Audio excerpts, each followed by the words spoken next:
Perkenalkan, kami dari kelompok 7. Selamat datang di video penelitian kami tentang usaha UMKM di bidang penjahit. Dalam video ini kita akan mengeksplorasi peran penting UMKM penjahit dalam perekonomian lokal serta pembagian proses pengerjaan yang dilakukan. UMKM di bidang penjahit memiliki peran penting dalam mendukung perekonomian lokal. Yuk saksikan kegiatan penelitian kami. UMKM merupakan salah satu pilar perekonomian Indonesia.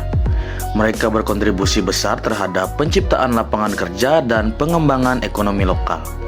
Dalam sektor penjahitan, UMKM menyediakan berbagai produk fashion yang tidak hanya memenuhi kebutuhan masyarakat, tetapi juga menciptakan peluang bagi para penjahit untuk berinovasi.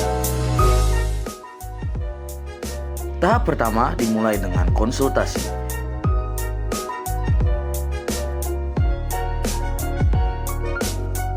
Penjahit akan mencatat kebutuhan pelanggan,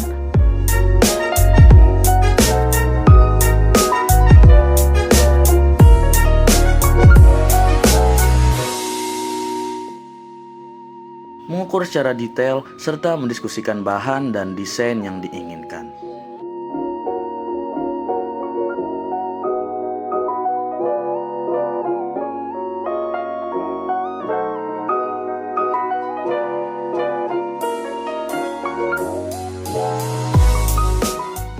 Setelah pengukuran, tahap berikutnya adalah pemilihan bahan. Setiap bahan memiliki karakteristik yang berbeda dan akan mempengaruhi kenyamanan dan tampilan akhir pakaian.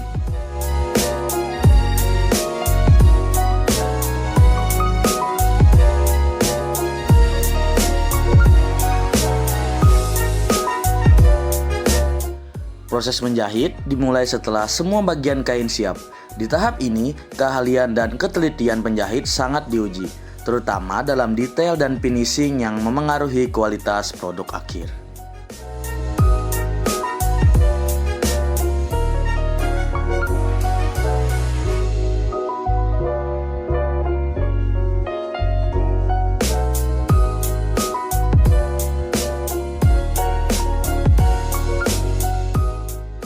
Setelah pakaian selesai dijahit, penjahit akan melakukan finishing. Ini termasuk merapikan setiap detail jahitan dan memastikan setiap bagian pakaian terlihat sempurna.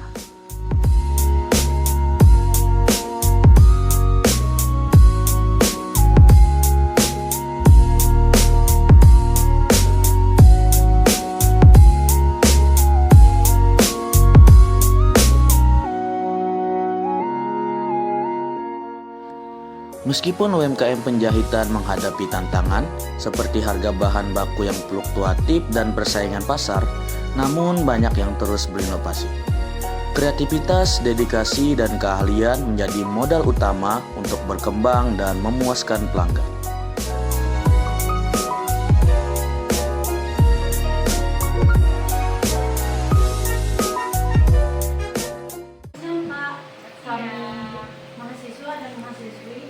Dari Universitas Palangkaraya, Fakultas Ekonomi dan Bisnis jurusan Manajemen. Sebelumnya, mohon maaf, perkenalkan nama saya Santi Temanasari dan rekan saya Muhammad Lagi. Di sini kami berdua perwakilan dari kelompok 7 yang ingin mewawancarai usaha UMKM yang Bapak miliki. Sebelumnya, Pak boleh Kakak memperkenalkan diri terlebih dahulu? Oh ya, nama saya. Terima kasih ya adik-adik semua sudah berkenan memilih usaha kakak sebagai tugasnya untuk dikembangkan dalam masa dan tugasnya. Terima kasih. Nama kakak Melina. Brandnya juga boleh dikenali. Nama brandnya Melina Mutari. Kakak bergerak di usaha jahit pakaian jadi atau bisa disebut itu custom made. Jadi berbeda dengan usaha yang baju jadi atau manufacturing. Baik, untuk Ibu siapa tadi namanya? Melina. Ibu Melina, sejak kapan Ibu memulai usaha jahit dan apa alasannya tertarik mengambil usaha ini? Apakah dari latar belakang hobi atau yang lainnya? Oke. Sejak mulai usaha jahit itu sebenarnya diawali dari awalnya kerja. Saya memang kerja di perusahaan, tapi ketika saya berkeluarga dan memiliki anak sehingga mengharuskan saya untuk berpikir ulang apakah tetap kerja di pekerjaan yang pekerjaan yang terikat, atau saya sebagai ibu rumah tangga memilih menjadi wirausaha. Jadi saya ketika memulai usaha ini memang benar-benar ingin mempunyai lapangan pekerjaan, membuka lapangan pekerjaan untuk orang lain, sehingga membuat usaha ini dari meneruskan usaha dari orang tua saya. Kalau latar pendidikan sebenarnya tidak ada, tapi memang hobi saya suka melihat orang tua dari dulu, sehingga lama-kelamaan akan jadi bisa. Selanjutnya terkait sistem untuk pengerjaan pesanan, kira-kira berapa lama waktu ibu atau rata-rata pengerjaannya buat menyelesaikan proses pesanan? Lama waktu pengerjaannya itu dilihat dari kesulitan atau model yang diminta oleh klien. Misalnya kalau kliennya mau yang dipayun padat seperti ini, sudah pasti pengerjaannya lama karena kerjaan satu-satu. Tapi kalau dress simple atau pakaian simple itu biasanya 1-2 minggu bisa. Tapi kalau untuk yang kayak ini biasanya 1-2 minggu. Terus apakah bisa menerima pesanan urgent atau tidak? Bisa kalau urgent sekali dan tidak terlalu padat pekerjaan, biasanya Bisa langsung dikerjakan. iya. Terus terkait bahan dan perlengkapannya, dari mana saja ibu itu mendapatkan bahan-bahan seperti kain dan perlengkapan jahitannya? Kalau kain itu memang kita sudah ada pabrik yang bekerja sama dengan kita, ada kita buy online juga.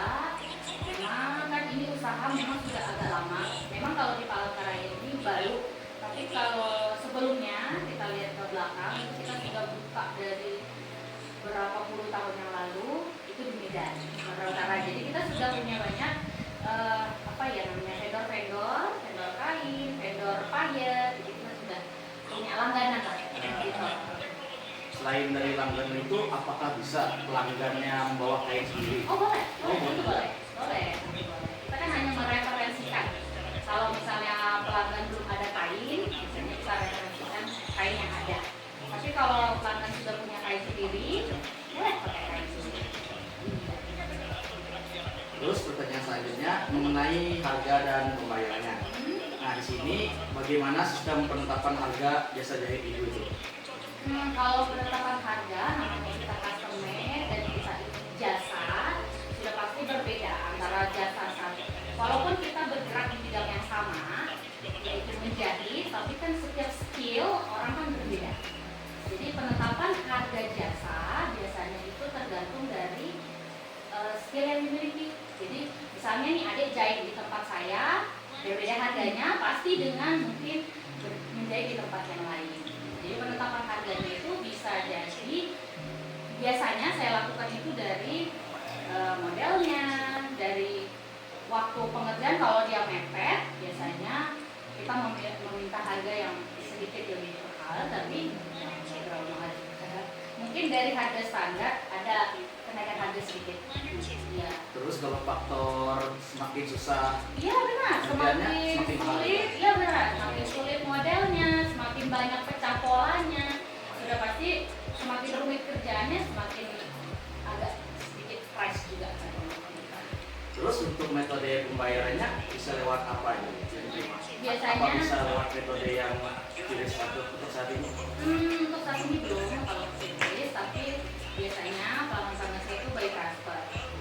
Iya, by transfer. Jarang sih yang cash sekarang. Oh ya, apa serba online? Iya, serba transfer di online.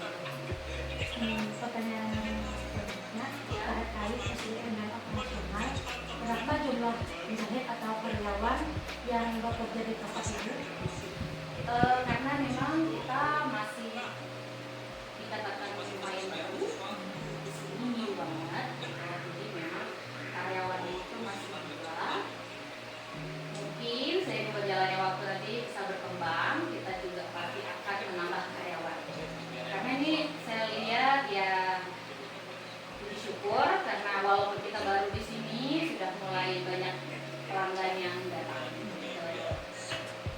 Bagaimana sistem pembagian tugas? Apakah ada pelatihan khusus untuk membuat para penjahit atau karyawan? Kalau pelatihan khusus mungkin tidak ya, karena memang yang kita rekrut, kalau mau rekrut kerja di sini sudah pasti paling tidak memiliki basic dasar menjahit gitu. Jadi mungkin tinggal diarahkan sedikit-sedikit sudah pasti mati karena sudah punya basic. Rencana pengembangan, apa target pengembangan usaha kedepannya? Apakah ibu mau membuka cabang baru? Oh, pastilah. Kalau setiap usaha kan kita pasti mikir kita punya buka cabang baru, tetapi karena ini juga masih baru dimulai, ya mungkin dimantapkan dulu di sini. Nanti kalau nextnya ada peluang untuk dikembangin, sudah dikembangin. Bagaimana cara ibu mengikuti tren? Mengikuti tren sekarang, sudah pasti kalau mengikuti tren sekarang kita sudah banyak bisa belajar ya, baik online. Kita enaknya hidup di era sekarang itu kita bisa melihat dunia dari handphone aja gitu. Jadi kita bisa melihat model-model dimanapun dari handphone. Nah jadi tinggal kita aja mau belajar, mau mengembangkan diri atau mau seperti apa. Untuk tenang waktu, bagaimana cara ibu mempromosikan usaha ibu? Promosinya kalau sekarang itu dengan pastinya dengan sosial media, Instagram, TikTok dan sebagainya. Kebetulan saya juga orang pemasaran, saya lulusan pemasaran juga, jadi saya menerapkan banyak ilmu-ilmu dulu waktu masih kuliah di sini. Itu saya masih pakai yang manual juga, seperti brosur saya tetap pakai karena bagi saya tidak ada yang masalah ya, walaupun orang sudah online, tapi saya rasa brosur juga lumayan membantu untuk mempromosikan usaha. Terima kasih. Baik, terima kasih. Ya, terima kasih ya, Bu. Ya, mari.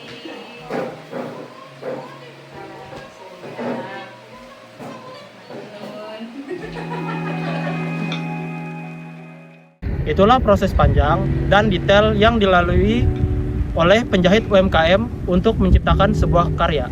Dengan dukungan dan apresiasi, mereka dapat terus berkarya dan menjadi bagian dari pertumbuhan ekonomi lokal. Terima kasih telah menyaksikan dan mari kita dukung UMKM kita untuk masa depan yang lebih baik. Sampai jumpa. Dadah.